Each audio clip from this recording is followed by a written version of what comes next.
for us everywhere and join us and tell us a story. We would love to hear your stories too. We've got two more storytellers today, and I'd like to bring up David Schmidt. David Schmidt is not only a storyteller, but is also a musician and an author. And, in case you're part of the Spanish-speaking part of Scotland, he can help you out on that one too. Or the Russian-speaking part of Scotland. Or, I don't know, do you speak Gaelic? No. The language he doesn't just goes to show that there's nobody who's absolutely perfect, right? Yeah. David comes pretty close though, so come on up. David, tell us a story.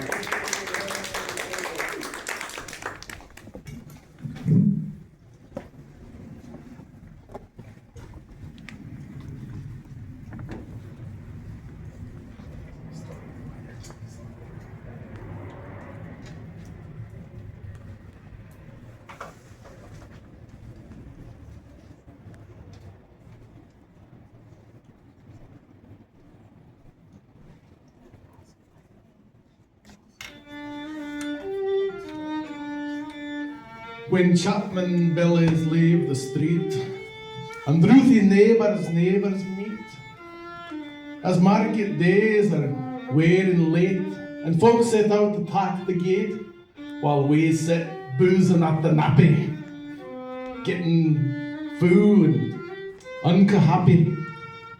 We think now on the lang Scots smiles, the mosses, waters, slaps and stiles that lie between us and our hame, where sits our swarthy angry dame, gathering her brows like gathering storms, nursing her wrath to keep it warm. This truth found honest Tam O'Shanter, as he frae nichted canter, all there, whan ne'er a tune could match for honest men, bonny lasses.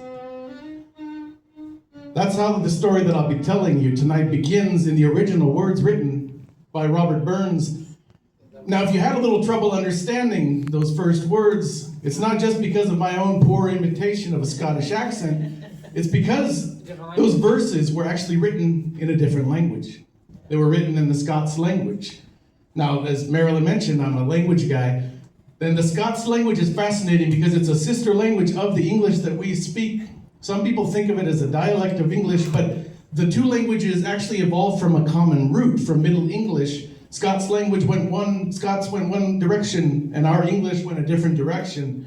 And so it might sound like it's just English with a thick accent, but it has different grammar, different words, different pronouns, a large vocabulary of words that we don't have. So you may have caught a lot of words you understood, a lot of things that you could make sense of, other things maybe not.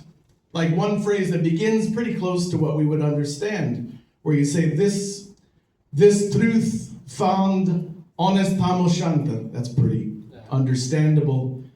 Then the next part of that sentence, though, this truth found honest Tam O'Shanter, as he frae nicht did canter. Now, what the heck is that? Even if I say it with an American accent, you might understand it a little better. As he frae nicht did canter. But even then, what are these words? What is A? You might not realize A means one or a certain.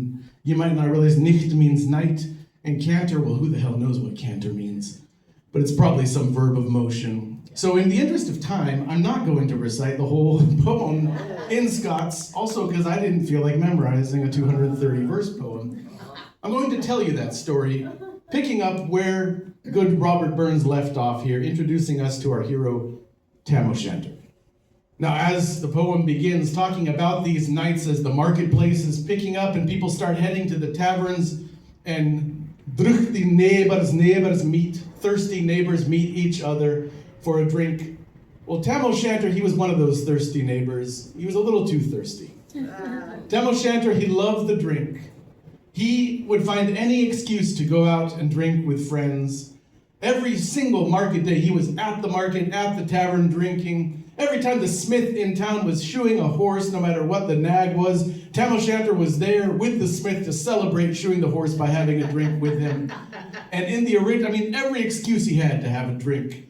Some of his good friends, like his friend Johnny, they would drink together for weeks on end. And in the poem, Tam O'Shanter's wife, she's always telling him, in the poem she calls him a blethering, blistering, drunken blellin, which could translate as like, dude, just chill out with the drinking, man. Will you just cool it already? She was always getting on him, and he didn't listen to his wise wife. So that's where the story begins.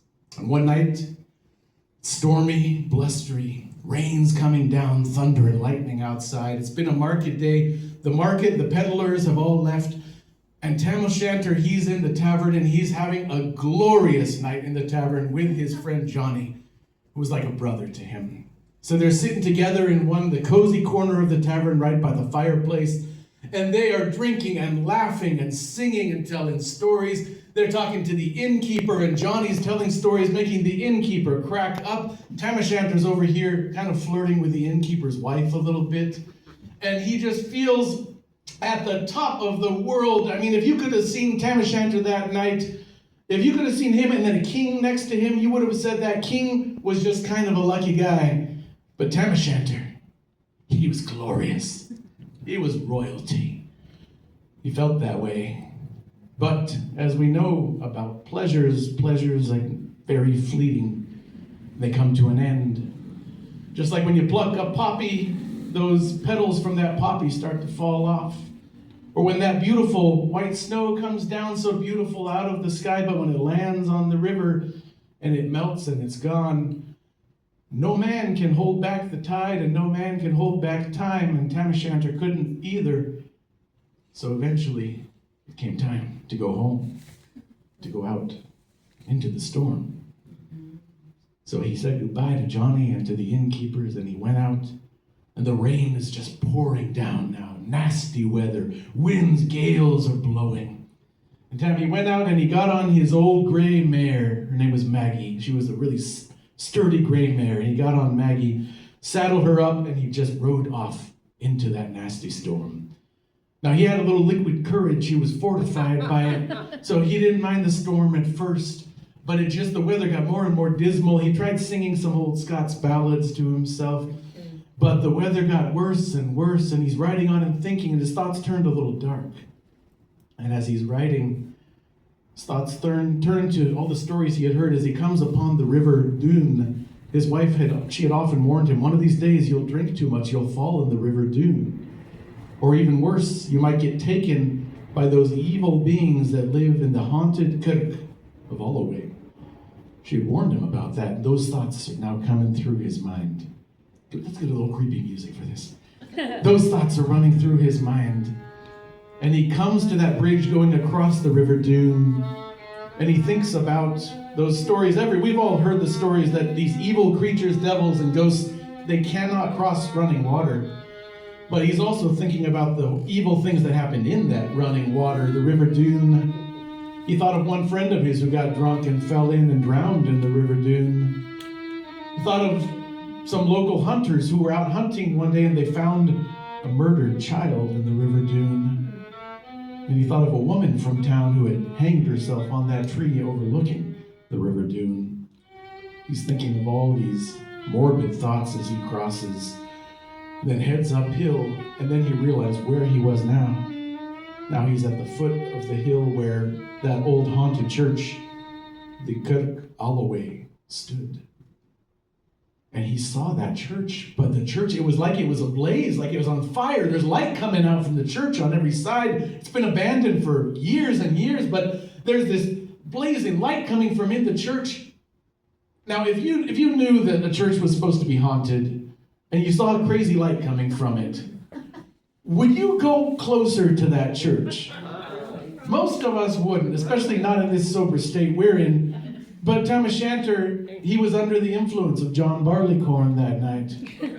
And so he was fortified, and he wasn't thinking about self-preservation or all those healthy fears that millions of years of evolution have given us. And so he said, let's ride up to the haunted church and see what's happening.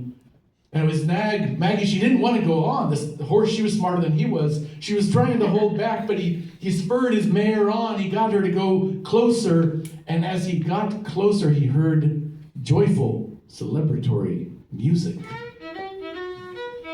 And he rode his mare all the way up to the walls of that church.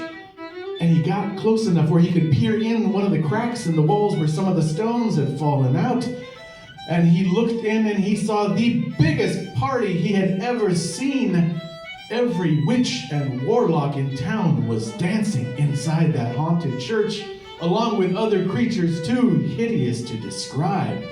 Devilish, monstrous creatures were all dancing, and they weren't dancing these fashionable songs from France that we hear nowadays. No, they were dancing traditional Scottish jigs and reels, hornpipes, and you'll never guess who was playing the bagpipes that night.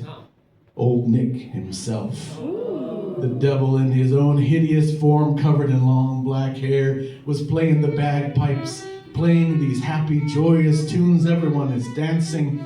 And he noticed that around the church, it was all decorated. There were strange decorations. His eyes had to adjust to the light. And he looked, and then he realized that on the walls there are murder weapons lining the walls, swords and scimitars dripping in blood. And along the walls there are coffins stood upright with their doors open, and those rotting dead bodies in their last clothing in the coffins, in the way that they had died. He saw a murderer who'd been hung and his neck was stretched out tight. And he saw a man whose throat had been slit, and his throat was hanging open and his guts were hanging out. And another man whose heart had been ripped out of his chest. And, well, I'm not going to go into detail in case anybody here is squeamish. But he saw horrible things that night. And he saw those witches and warlocks and devils dancing. And as they danced, it got hotter and hotter inside the church, and they danced faster and faster. And so the witches, they started to discard their clothes. They started taking off their dresses till they were only in their petticoats, their skirts, or the sark, you would call it in Scots. And he saw most of them, he didn't want to see them in their sark. These were old hags, he thought. There's not a looker in the bunch tonight, nothing but old hound dogs in here. You fly a bird through here, every one of them will point.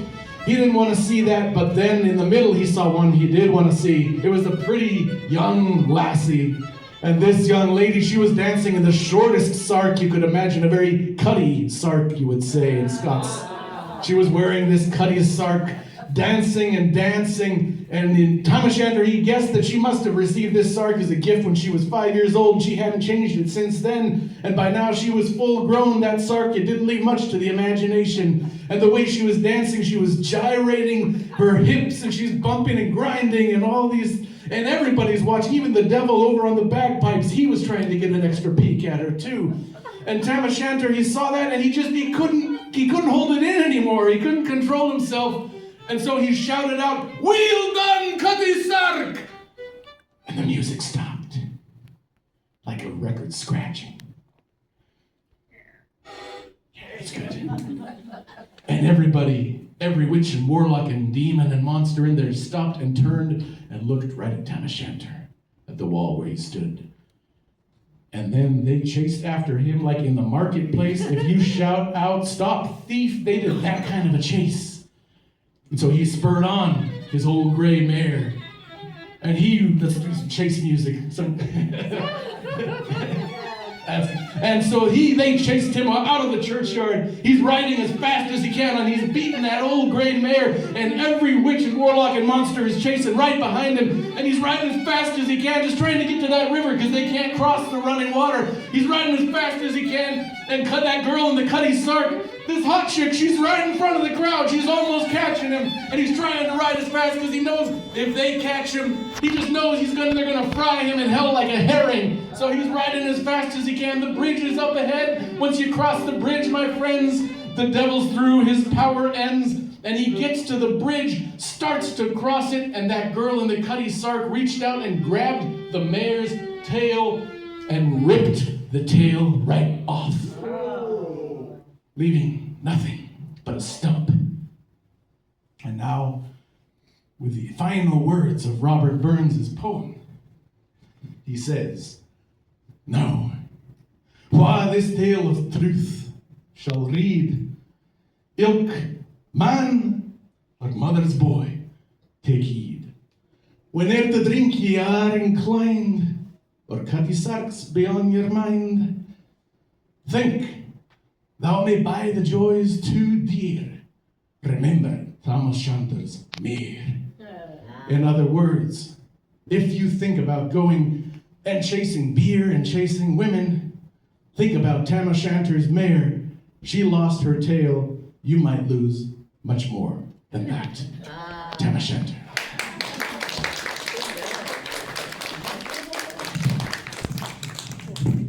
But I wanted more detail. Thanks, David. Doesn't get more Scottish than Robert Burns, does No, it? it But that was doesn't. maybe Robert Burns like you haven't heard him most of the time. I mean, my love is like a red, red rose. Yet this was something completely different. Well, we have one more story.